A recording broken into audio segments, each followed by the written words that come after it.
Hola hermanos, gracia y paz de parte de nuestro Señor Jesucristo. Deseo profundamente que el Señor les pueda ayudar, les pueda bendecir. Ruego al Señor que me pueda ayudar a mí a exponer la palabra de Dios tal y como está escrito. Es un trabajo, es una gran responsabilidad, es un gran privilegio de nosotros hablar de Cristo, hablar del glorioso evangelio, hablar de su palabra, tratar de ver en cada texto a nuestro Señor Jesucristo, ver sus bondades, ver sus maravillas. Y realmente me gustaría expresar, me gustaría decir las palabras adecuadas para que ustedes puedan entender. Ruego sus oraciones. No dejen de orar por nosotros. No dejen de orar por los predicadores, por el pastor, que cada domingo, que cada semana nos enseña la palabra de nuestro Señor.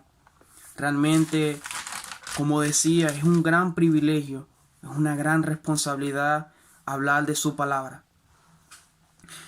La verdad, Dios nos puede ayudar a exponer su palabra tal y como es. Los versículos que me toca exponer son Judas versículo 14 al 16. Pero para poder entender un poco, me gustaría leer los versículos que estudiamos la vez pasada, el 12 y el 13. Pero antes me gustaría dirigirme al Señor en oración. Realmente necesito de su ayuda, necesito de su intervención, que en verdad pueda ayudarme, que en verdad pueda ser Cristo glorificado, Cristo exaltado. Sería terrible, es terrible para cualquier predicador cuando habla de la palabra y no presenta a Cristo. No vea de su bondad, no vea de sus maravillas para con nosotros. Este amor tan grande. Cuando estudiamos el Evangelio, cuando estudiamos su palabra, vemos cómo el Señor ha sido para con nosotros, aún sin merecerlo, aún sin merecer nada. Sin embargo, como dice Romano, mas Él muestra su amor para con nosotros, que aún siendo pecadores, nos amó. Hermanos, por algo, lo único que merece ser gastado toda nuestra vida es por la causa de Cristo. Damos gracias a Dios por nuestra salud. Damos gracias a Dios porque tenemos una buena situación. No estamos pasando hambre. Pero cualquiera que sea la situación por la cual estemos pasando, podamos decir gloria a Dios. Podamos ver a Cristo. Podamos ser verdaderamente agradecidos en todo. En todo. Por la sencilla razón de que nos lo ha dado todo. Nos ha dado la salvación. Y yo le pregunto a usted, querido hermano, yo le pregunto a usted, ¿acaso el trabajo, acaso el auto, acaso lo que pueda usted tener, la esposa, los hijos, acaso esto se puede comparar con la gloriosa y maravillosa salvación? De ninguna forma, de ninguna forma. Y lo mejor de la salvación es Cristo. Es Cristo, realmente Él merece todo lo mejor de nosotros. Él no merece un poco. No, hermano. Él no merece poco, Él lo merece todo. Él merece que nuestras conversaciones sean de Cristo, sean de Él. Que nuestras conversaciones siempre lo exalten a Él. Que nosotros siempre queramos hablar de Cristo. Que ese sea el verdadero avivamiento. Que no pase ningún momento, que no pase ningún minuto sin querer hablar de Cristo. Cuando estemos al lado de alguien, queramos anunciarle el glorioso evangelio de Jesucristo. ¿Y cómo no? ¿Y cómo no anunciar esta maravillosa verdad? ¿Y cómo? ¿Cómo? Si estábamos perdidos, si estábamos... teníamos una amistad profunda con el pecado, con el enemigo, y Dios decide ir al rescate, mandar a su único Hijo Jesucristo, quebrantar la unión perfecta, pasar todas las calamidades que Cristo pasó por causa de nosotros. ¿Cómo no merece que nosotros derramemos todas nuestras vidas a nuestro gran Salvador? Que Cristo pueda ser glorificado en todo momento, en todo tiempo, hermano.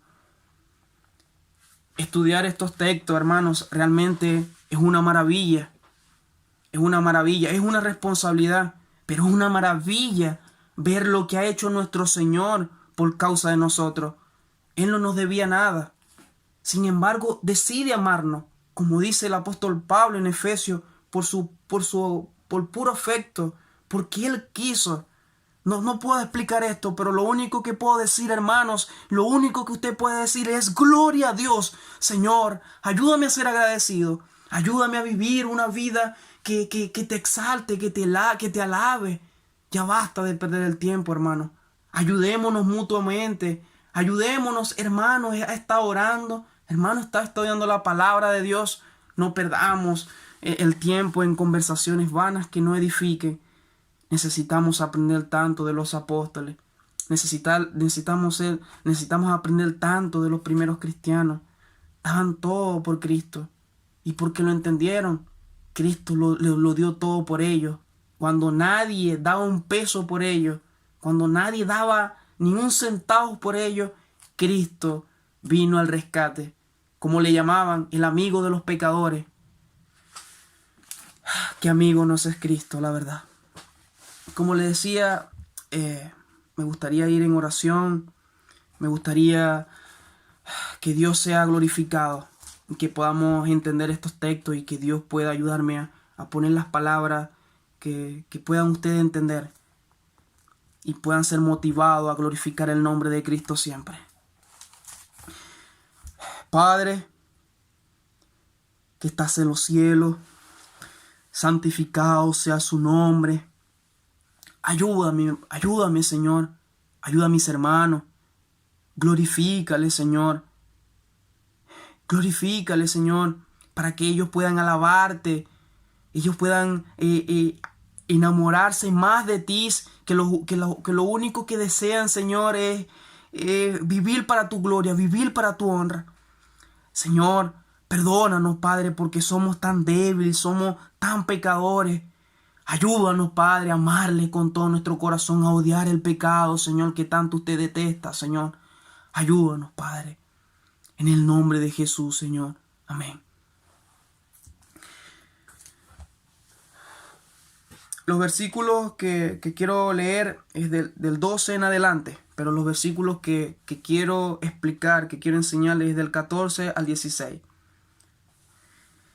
Y dice, estos son manchas en vuestro ágape, que comiendo impúdicamente con vosotros se apacientan a sí mismos, nubes sin agua, llevadas de acá para allá por los vientos, árboles otoñales, sin frutos, 2 veces muertos y desarraigados, fieras ondas del mar que espuman su propia vergüenza, estrellas errantes para las cuales está reservada eternamente la oscuridad de las tinieblas. De esto también profetizó Enoc, séptimo desde Adán, diciendo, he aquí vino el Señor con su santa decena de millares, para hacer juicio contra todos, y dejar convictos a todos los impíos de todas sus obras impías que han hecho impíamente, y de todas las cosas duras que los pecadores impíos han hablado contra él. Estos son murmuradores, querellosos, que andan según sus propios deseos, cuya boca habla cosas infladas, adulando a las personas para sacar provecho. Como decía, hermanos, el Señor en verdad me puede ayudar, que podamos entender lo que Judas quería transmitir aquí.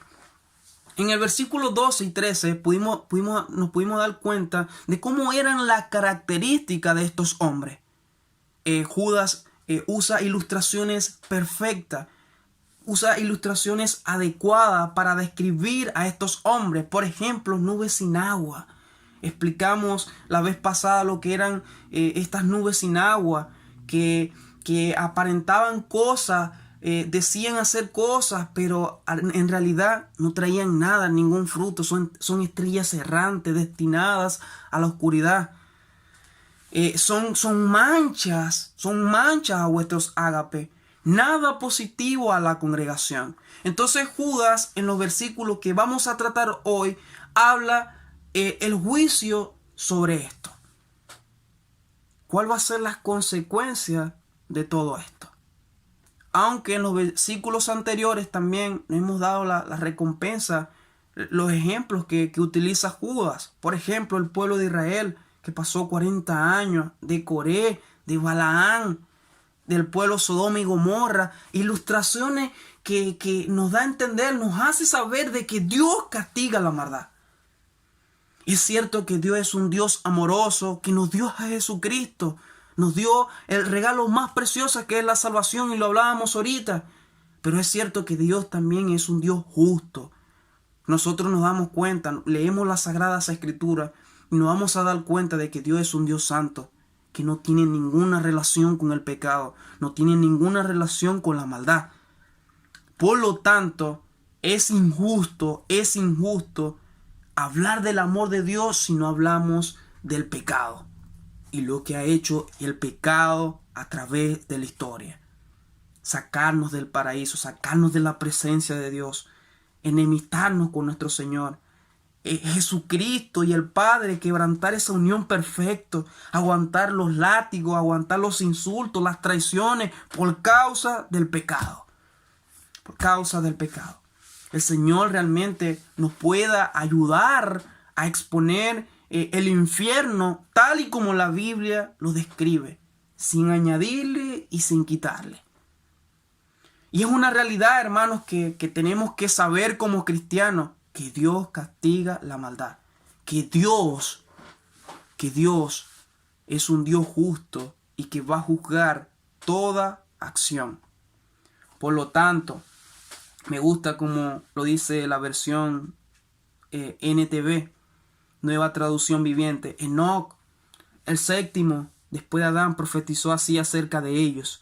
Miren, el Señor viene acompañado de millares y millares de sus santos a juzgar a todos y a convencer a todos los impíos de todas las obras de impiedad que han cometido y de todas las palabras ofensivas que los pecadores impíos han proferido contra él.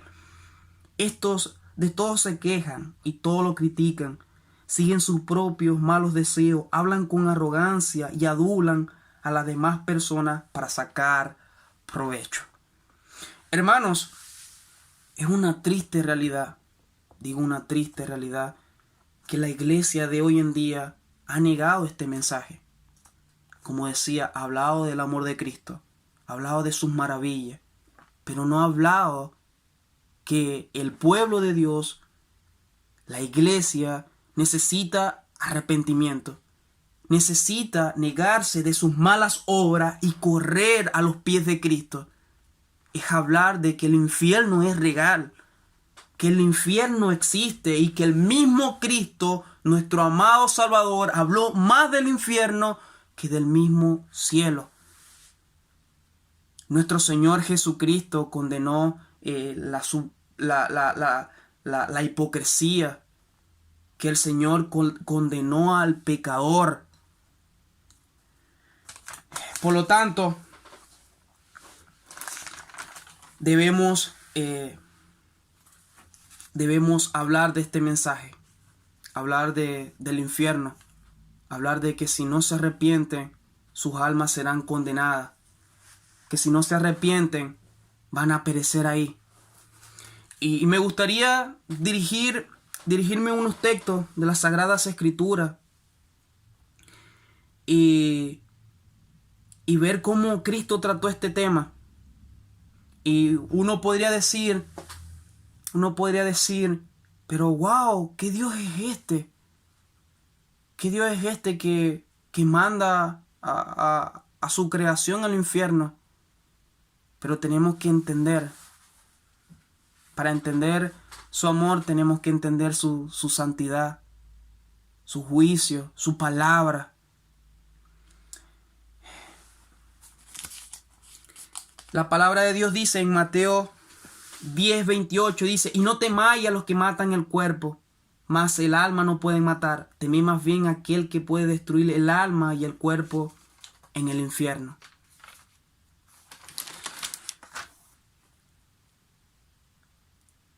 Vemos en Mateo 25 al 31, Mateo capítulo 25, el versículo 31 dice: cuando el Hijo del Hombre venga a su gloria y todos los santos ángeles con él, entonces se sentará en su trono de gloria.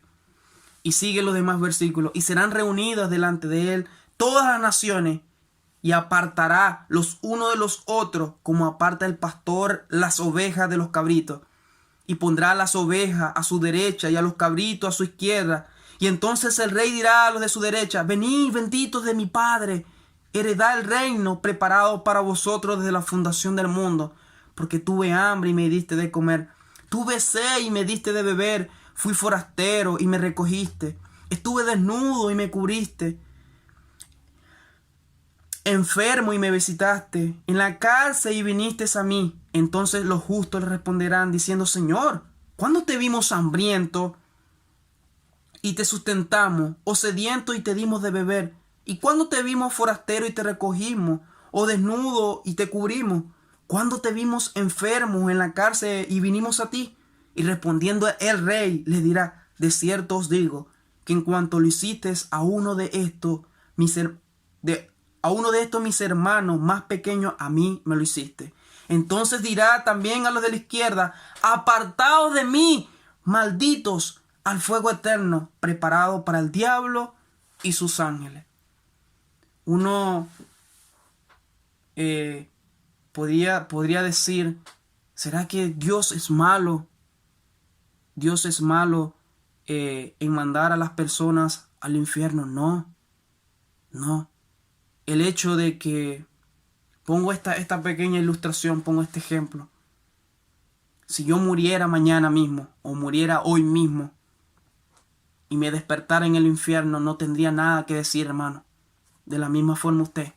Si usted se despertara en el infierno, usted no tuviese nada que decir. Porque eso es lo que merecemos. Eso es lo que merecemos. Pero su gracia, su bondad es tan grande. No puedo responder, no puedo decir con exactitud, pero ¿por qué Dios tuvo tanta misericordia para conmigo? ¿Por qué? No podría explicarlo. No podría explicarlo.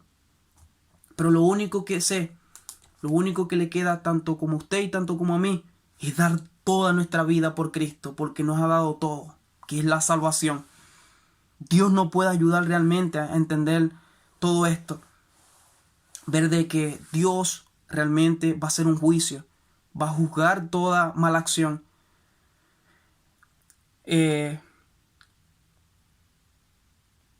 Dios condenó, por ejemplo, a los fariseos por vivir una vida hipócrita. De hecho, los llama sepulcro blanqueado. Por dentro son muy bonitos, son muy lujosos. Por fuera son muy lujosos, blanquitos, pero por dentro están llenos de inmundicia. Tienen un lenguaje bíblico, hablan de la palabra de Dios como un erudito, mejor que cualquiera. Son técnicos en su palabra, pero son nubes sin agua, como el mismo Judas lo describe.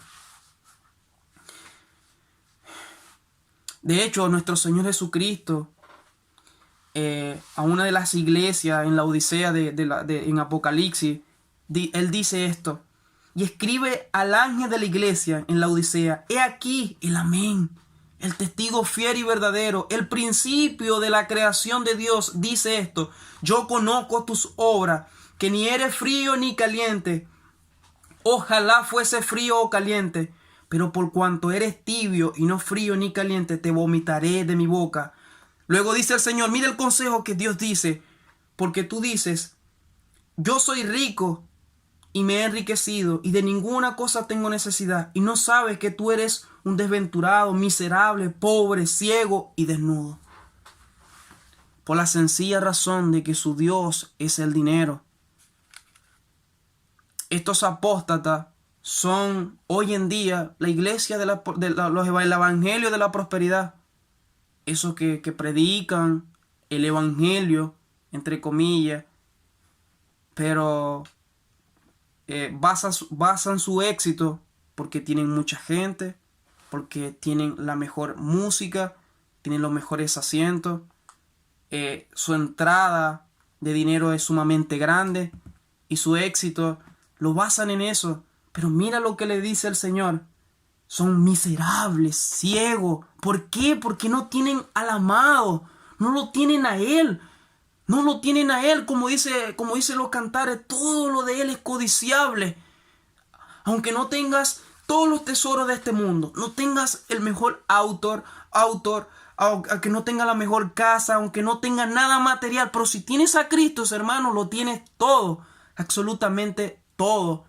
Y esto es lo terrible de no hablar del infierno.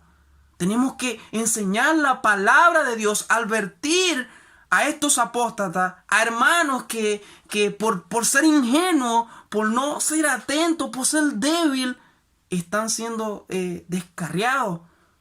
Y no tanto esto, hermanos, sino también nuestros familiares. Tenemos que predicar el evangelio, tenemos que exponer la palabra de Dios tal y como está escrito. Es cierto, hay que hablar del amor de Dios, hay que hablar del amor de Cristo, pero tenemos que hablar del infierno, que el infierno es real y que nuestro Señor Jesucristo lo advirtió muchas veces. Él dijo, y no temáis a los que matan el cuerpo, mas el alma no pueden matar. Temid más bien aquel que puede destruir el alma y el cuerpo en el infierno.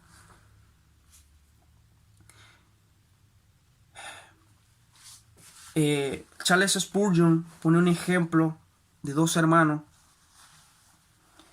y que ojalá, hermanos, nosotros podamos copiarlo, podamos ver la realidad del infierno, ver a dónde van estos perversos hombres.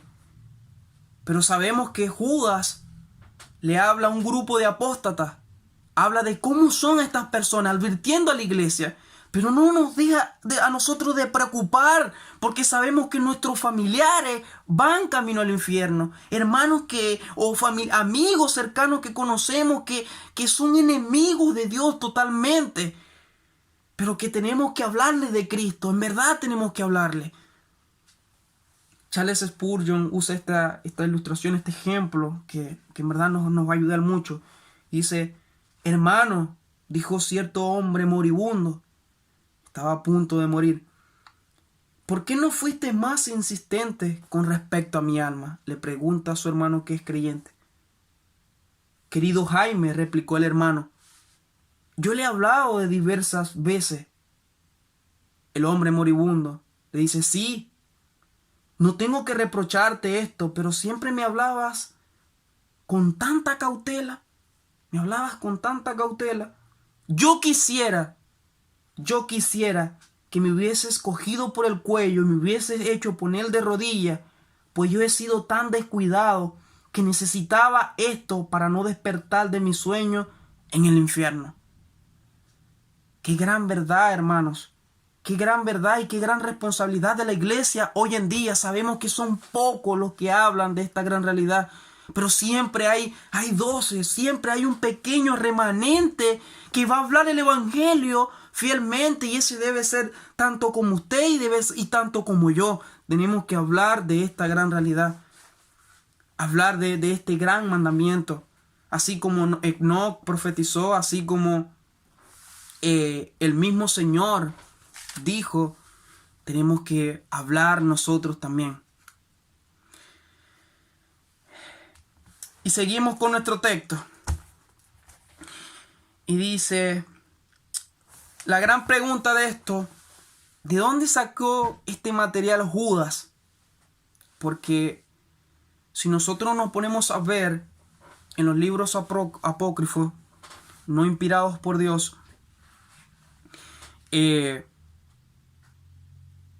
uno podría deducir, entonces el libro de Enoc ¿es canónico? O sea, ¿es confiable? No. Permítame explicarle. Un comentarista dice lo siguiente, para empezar, dice, aunque no sabemos cómo llegó Judas a conocer esta antigua profecía, una explicación sencilla y plausible es que el Espíritu Santo le reveló las palabras, así como lo condujo en el resto de la epístola. Tenemos que considerar, hermanos, que no solamente Judas menciona el libro de Enoc o menciona Enoc, y que estas palabras están registradas en el primer libro de Enoc. Y como sabemos, el primer libro de Enoc es un libro apócrifo. Y si vamos a los versículos anteriores, también menciona la asunción de Moisés. Entonces uno podría decir, ¿será que esos libros son confiables? El hecho de que el libro de Enoc tenga esas palabras no significa que todo lo demás sea verdadero. ¿Me entienden? Así como, por ejemplo, el apóstol Pablo citó en Hechos capítulo 17, versículo 28, citó a los poetas paganos, no significa que eso era una verdad bíblica. No significa que no pudiese utilizar ese ejemplo. Por ejemplo, muchas veces nosotros utilizamos ilustraciones para enseñar una verdad espiritual, pero no significa que esas ilustraciones sean realmente bíblicas. No. Por ejemplo, en 1 Corintios, capítulo 15, versículo 33 dice, no es rey, las malas conversaciones corrompen la buena costumbre. Frase derivada de una comedia escrita por el autor griego Menandro. El apóstol Pablo, una vez más, usa de aquella frase para enseñar una verdad bíblica. Aquellos cristianos en Corintio habían estado influenciados por malas conversaciones, por malas enseñanzas con respecto a la resurrección. Y el mismo apóstol Pablo, para poderle hacerle entender un poco más, usa una verdad, usa una palabra de ellos, una frase de ellos, para llevarla a una realidad bíblica. Dado que toda la verdad de Dios, Pablo pudo discernir en qué parte estos paganos decían cosas verdaderas, y por lo tanto pudo usarlas en su defensa del evangelio. Lo mismo se cumple para Judas y su uso de fuentes extrabíblicas. Como les decía, el hecho de que Judas cites o alguna literatura apócrifa no significa que esa literatura sea bíblica, sea lo correcto.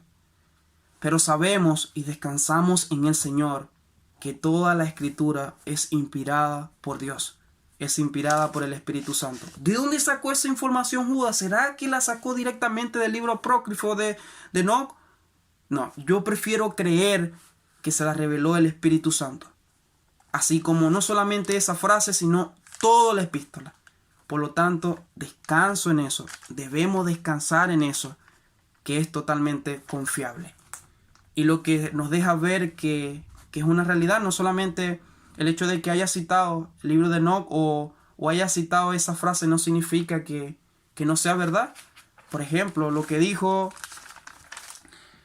en el versículo 14, de esto también profetizó Enoc, séptimo de Adán, diciendo, he aquí vino el Señor con sus santas decenas de millares.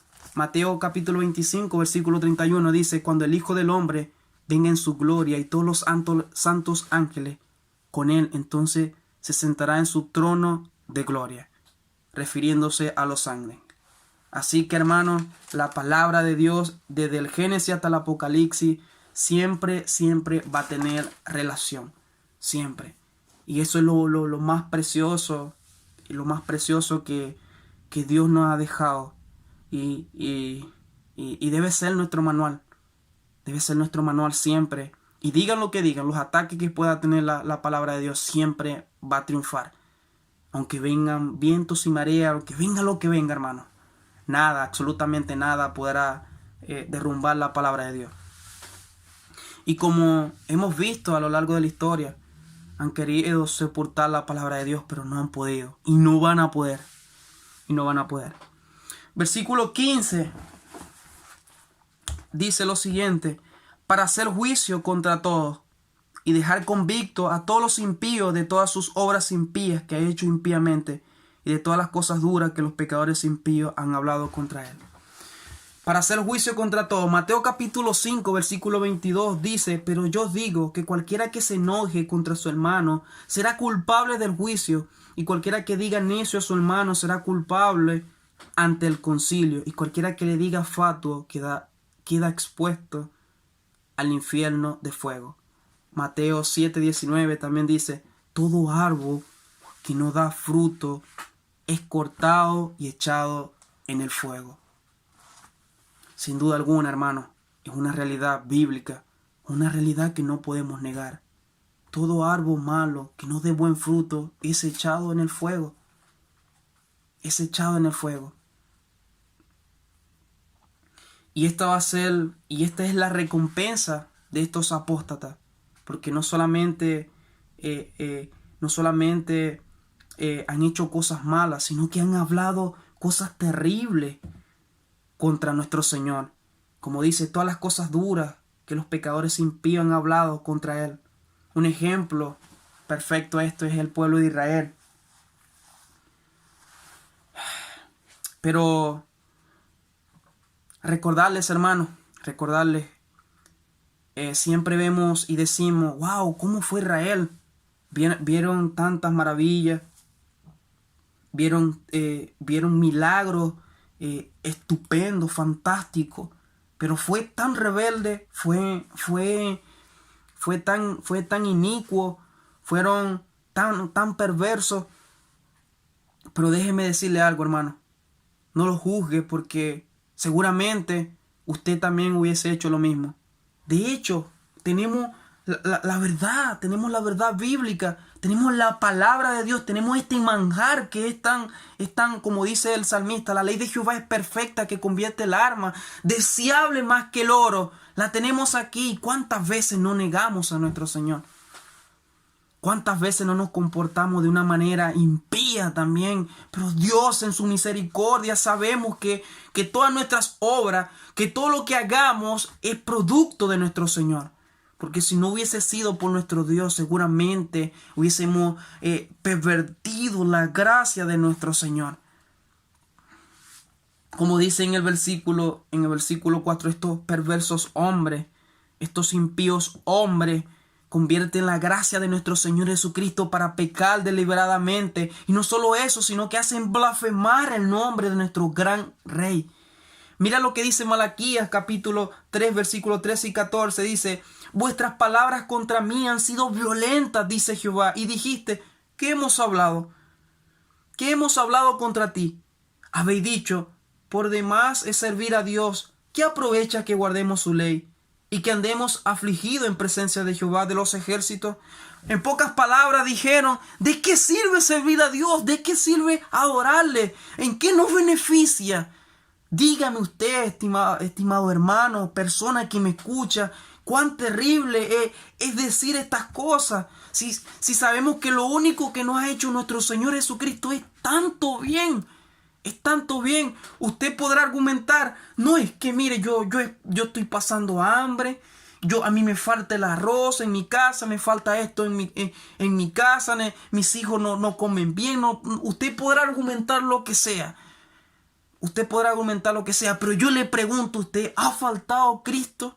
¿Ha faltado la paz de Dios que sobrepasa todo entendimiento? Para el que me escucha, para aquel cristiano de verdad que se ha encontrado en las dificultades más terribles, yo pregunto: ¿ha faltado Cristo? ¿Ha faltado Cristo? Como siempre recuerdo una palabra de un pastor que aconsejaba a la iglesia en Venezuela: quizá, hermanos, le falte el arroz, le falta la harina, le falta el aceite, pero yo pregunto: ¿ha faltado Cristo? ¿Nos ha faltado Cristo? Y tomo las palabras del apóstol Pablo. Ni tribulación, ni angustia, ni hambre nos podrá separar de nuestro gran amor. Nada nos podrá separar. Porque las aflicciones de este mundo, las aflicciones que no son comparadas con la gloria venidera. Ay de aquellos profetas, ay de aquellos predicadores, ay de aquellos cristianos que hablan estas cosas en contra de Dios, y lo único que nos ha hecho es tanto bien, nos ha hecho puro bien. Dios no ha sido como el hombre, hermanos, que nos engaña en cada momento. No es como nosotros, que engañamos en todo momento, provocamos malos sentimientos en otras personas, juzgamos mal, hablamos mal. Si lo único que ha hecho nuestro Señor es amarnos, hermano, amarnos. O va a negar por las Sagradas Escrituras que ha sido lo contrario. No, hermano. No. Hemos visto su providencia. Hemos visto todo. No es el caso de nosotros. Hemos visto... no entiendo. No voy a entender nunca el amor del Padre. Es tan profundo, es tan grande. No lo voy a entender. Pero lo único que le digo, hermano, es que merece que demos todas nuestras vidas. Todo. Ver estos apóstatas como son, hablan cosas terribles en contra de nuestro Señor. Hacen cada cosa. Y ver que Dios nos ha salvado, hermanos. Y no estar, porque imagínense estar en esta posición de ser apóstata, ver lo que Dios ha declarado, ver lo que dice Dios con respecto al infierno. Deberíamos estar jalándonos los pelos, preocupados, porque hemos hablado cosas duras contra el Señor, cosas duras contra Jehová. Dice, murmuradores. El ejemplo perfecto, como decía, es el pueblo de Israel. Dios los sacó de la servidumbre, Dios los sacó de la esclavitud, Dios hizo que caminaran sobre el mar, mejor dicho, se abrió el mar en dos, vieron todas las maravillas. Tenemos hambre, Dios le dio de comer, le dio carne, le dio agua, y siempre se quejaban. Estos perversos hombres dentro de la iglesia es así. ¿Cuántas veces no hemos visto personas de este tipo? Y como lo hablaba en la predicación pasada, como lo hablábamos y lo enseñamos, estos hombres lo único que hacen son una mancha a nuestros ágapes. Y no podemos que la coinonía con nuestros hermanos, que es para edificación, hablar de Cristo, edificarnos mutuamente, sean perturbadas por este tipo de personas. Debemos estar atentos, vigilar, escuchar cuando vemos a ese tipo de personas murmurando, decirle, no hagas esto a la amada de nuestro Señor, a la iglesia de Dios. No manches el nombre de nuestro Señor Jesucristo. No lo merece, nuestro Señor no lo merece. No lo merece. Son querellosos. Significa echar la culpa. Son como Caín. No son conformes con lo que Dios les ha dado. Estos siempre andan hablando de sus desventajas, de que otros sí y ellos no. Nos ven la providencia en cada momento en sus vidas, que aún, como decíamos, hermanos, merecemos el infierno, merecemos despertar y estar en el infierno. Pero Dios es tan grande, Dios es tan amoroso, que nos regala la salvación, nos da la salvación. Debemos ir a Cristo. Pero estos siempre ven lo malo. Siempre perjudican el pueblo de Dios. Siempre andan echando la culpa que ellos no son beneficiados. Son como Corén, son como Balaán. Se rebelan a las autoridades. Es impresionante de cómo son estos apóstatas. Andan según sus propios deseos. Su único interés son ellos mismos. A ellos no les importa, como hablábamos en la predicación pasada, a ellos no les importa la vida espiritual del hermano. No le importa si ora, si lee la palabra. No importa. Es como el mismo Judas los describe. Son nubes sin agua. Son estrellas errantes destinadas al fuego eterno. Me gusta como dice el mismo Judas en el versículo 4. Él dice de la siguiente manera: porque algunos hombres han entrado encubiertamente, los que desde antes habían sido destinados para esta condenación.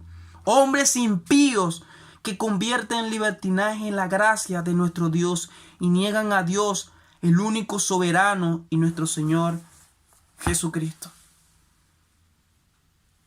El Señor nos puede ayudar a mantenernos firmes y valientes a nuestra fe y no dejar que el nombre de nuestro Señor sea pervertido de esta manera. Tenemos que tener manos firmes, mostrarnos firmes delante de esto. No podemos dejar que la iglesia de Dios sea perjudicada por esta. No, porque no es que lo digo yo, no es que lo dice el pastor, no. Lo dice la misma palabra de Dios. Son hombres impíos, impíos. Son mancha a vuestro ágape, a la comunión. Ensucian los vestidos, no son vestidos con aquel vestido que habla el Apocalipsis, blanco, sin mancha, sin arruga. Su boca habla cosas infladas. Hermanos, estos tienen un vocabulario religioso, técnico. Hablan con un lenguaje sofisticado, pero son palabras vacías. Nubes sin agua, vuelvo a decir. Nubes sin agua. Adulando personas para sacar provecho. Romanos capítulo 16, versículo 18 dice: porque tales personas no sirven a nuestro Señor Jesucristo, sino a sus propios vientres. Y con palabras, y con suaves palabras y lisonja engañan a los corazones de los ingenuos. Y ahí está, hermano, el apóstol Pablo, igual a los Timoteos, tienen comezón para oír la palabra de Dios. Estas personas siempre, como en el libro de Peregrinos, hablan tanto, hablan tan bonito. Hermanos, este es el tipo de persona que conoce la doctrina de las gracias, que la expones bien, la predica, siempre está hablando, pero por dentro son lobos rapaces. Por dentro están vacíos. Están vacíos, hermano. Y tarde o temprano nos vamos a dar cuenta que en ningún momento fueron convertidos realmente. ¿Y cuál es el llamado siempre? Judas 3. A contender ardientemente por la fe. A contender por esta gloriosa fe. Recordando el libro del peregrino, cuando se encontraron a adulador por no ver el mapa. Es decir, por no ver este hermoso libro. No se dieron cuenta que estas personas, estos aduladores, sacan provecho de ellos mismos. Le dicen lo mejor, le dicen lo que quieren escuchar. Tú eres esto. No le hablan del pecado, no le hablan del infierno, porque saben que si le hablan de esas cosas, ellos realmente se van a espantar. Y además no creen. Estas personas hablan, predican, pero realmente no creen, hermanos. No creen. Por lo tanto, el llamado es a contender ardientemente por la fe. No podemos permitir por ninguna razón que el nombre de nuestro Señor Jesucristo sea estropeado, sea blasfemado. El Señor nos puede ayudar a predicar la palabra de Dios fielmente. Insisto en esto. Es cierto que hay que hablar del amor de nuestro Señor, pero sin dejar pasar lo otro, sin dejar de hablar del infierno. Y acuérdense, hermanos, que el diablo es tan puerco, estas personas son tan puercas, que te pueden decir 99 verdades para justificar una mentira. Estos apóstatas, mejor conocidos, son los predicadores de la prosperidad, como Marcos Witt, como Cash Luna, como Guillermo Maldonado, que solamente predican un evangelio de que el evangelio es felicidad, es riqueza, es prosperidad, y que sus iglesias son grandes, son megas iglesias. El Señor nos pueda ayudar a desenmascarar a estos perversos hombres, a cuidar a la grey de Dios. Un verdadero pastor, un verdadero cristiano cuida de su hermano. Un verdadero pastor cuida de sus ovejas. Así que, hermanos, a contender ardientemente por la fe. Como una vez una frase que escuché, donde un predicador, un pastor te predica de la prosperidad y solamente prospera él, hay un problema, hay un problema. Hay un problema. Nosotros, el cristiano de verdad, el cristiano que ama a Cristo, no importa la condición que esté, no importa si es pobre, no importa si tiene mucho material, mucho, no importa si es rico. Él se conforma con agradar a Cristo, cualquiera que sea su situación. Como dijo el apóstol Pablo, he aprendido a vivir en la abundancia y también en la escasez. Para mí el vivir es Cristo. Para nosotros igual, hermanos. Para nosotros debe ser Cristo todo. Si tenemos a Cristo, insisto, lo tenemos todo. No nos dejemos llevar por estos apóstatas. No, no. ¿Cómo vamos a pervertir el glorioso evangelio de nuestro Señor Jesucristo? No podemos. No podemos y debemos luchar, hermano. El Señor les pueda bendecir. Y que perdónenme por mi lenguaje, perdónenme si no hablé una cosa que debía hablar, perdónenme. Ruego sus oraciones siempre, como decía al principio, oren siempre por los predicadores. Es un gran privilegio, una gran responsabilidad. Dios nos puede ayudar y como siempre, que podamos traer a Cristo siempre en nuestros mensajes. Oremos. Padre, grandísimo Dios celestial, gracias Señor por nuestro Señor Jesucristo, gracias por el Espíritu Santo. Sabemos, Dios, reconocemos que no sabemos orar, que siempre pedimos para nuestro deleite. Ayúdanos, Señor, a pedir, Padre, para la gloria y honra tuya. A usted sea toda la gloria, todo el honor. Utiliza, mis hermanos, úsalo para tu gloria y para tu honra. En el nombre de Jesús. Amén. Amén. Dios le bendiga muchísimo, hermano.